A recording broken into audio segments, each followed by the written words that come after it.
I was listening to the opening monologue. I just wanted to touch base on what you thought about now the NFL just said they're going to suspend Adrian Peterson for the remainder of the season, which is, I'm not saying that it's a good thing, but I don't know what it is about our culture and our obsession with football that children are okay to be sacrificed. Not just in the case of Adrian Peterson, but also the NCAA's decision to reverse the sanctions on Penn State after the Jerry Sandusky scandal.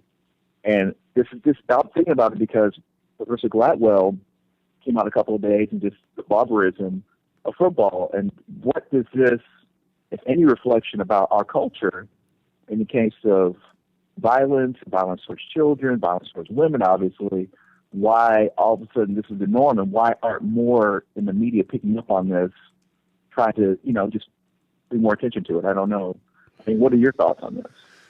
Wow, there's a lot that you packed in there. All right, so just so people don't know, Adrian Peterson, a player with the Vikings, it was revealed, and I can't remember now how it was revealed, but basically he was hitting with his 4 or 5 year old, actually a couple of his kids of that age, with a swatch, with a stick, where he broke skin. It was revealed because the kid had to go to the ER. This is how it all started. Okay.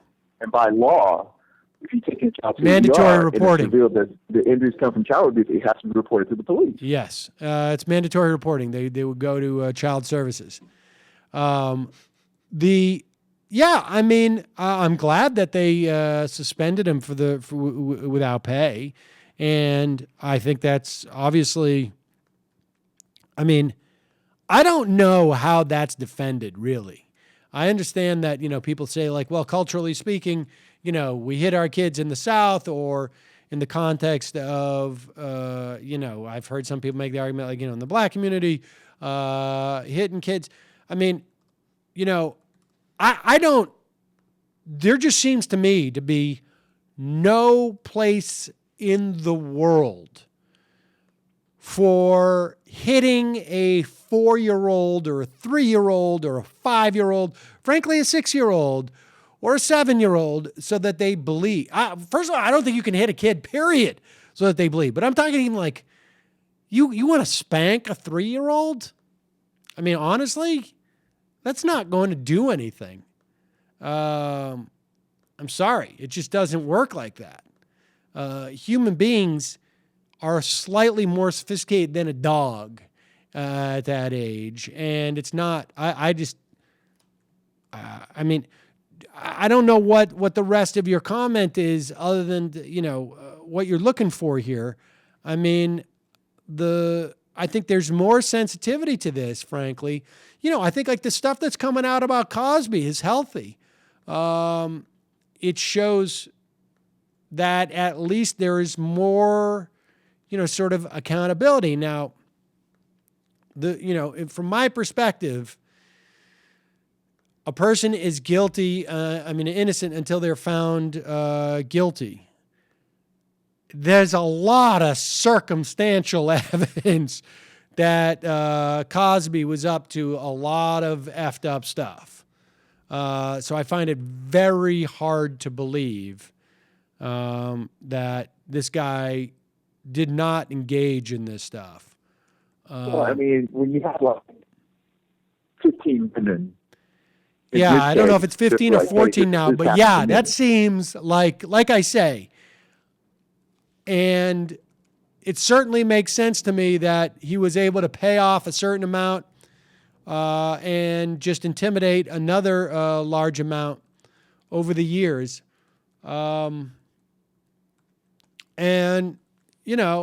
In these situations, I think it's perfectly legitimate for people to say, you know what?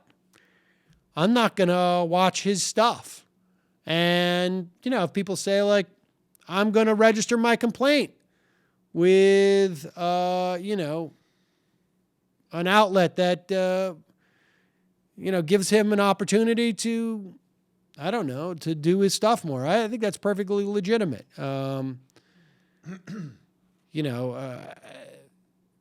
but it's a tough call when there's no sort of legal basis for it. But I don't know. In this instance, I understand that, but first of all, it's amazing that he's able to keep that completely under wraps. The only reason it really came out because of the joke by Hannibal Buress. Yeah. Which is, interesting itself, but right.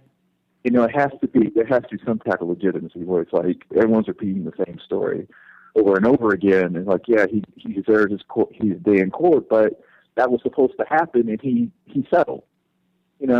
So he tried to do what he always does, tries to make things go away. Yep. And it's a cultural thing. It's what he represents, and that's why it's easy to turn a blind eye to it. So but I think moral outrage, it's what we get upset about. We get upset. The outrage over a brilliant astrophysicist wearing a shirt with naked women registers more outrage. Then that has to be there's an imbalance there. Then, like what Cosby did. Yeah. I think first off, I don't know if that statement is accurate. I think look, sometimes there's a myopia for people who spend a lot of time online where they perceive, and I'm guilty of this too, where you can perceive, like if you spend a lot of time on Twitter, you can get the sense that some of these things are the biggest things in the world.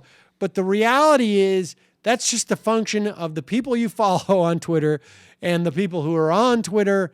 And I can tell you that you could go into the local supermarket and talk about those two things, and I think you might find more people know about the Cosby thing.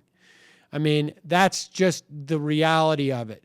Sometimes our perception gets skewed. With that said, I think it's also like they're not so different in some respects. One is just one that you can deal with now. Going back in time, all the statute of limitations on Cosby have passed so far as we know.